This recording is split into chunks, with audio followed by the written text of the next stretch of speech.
Hello and welcome. In this video, I'd like to share with you the following expression, keep going, which actually means to continue. Let us imagine there is somebody who's lost and he doesn't know where the nearest ATM is. So he asks the following question, excuse me, sir, where is the nearest ATM? And the person wants to say continue.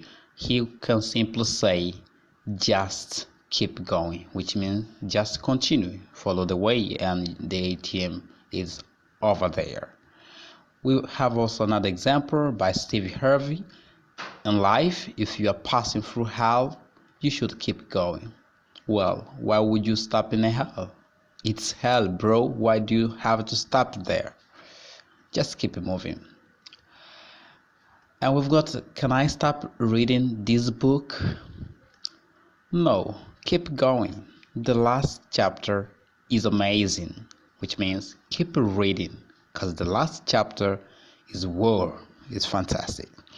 So thank you very much for watching this video, and please like our Facebook pages. So we've got the Easy English Learning Teacher Jonas, and we've got the English Fácil com Jonas. Thank you very much, and please keep practicing your English.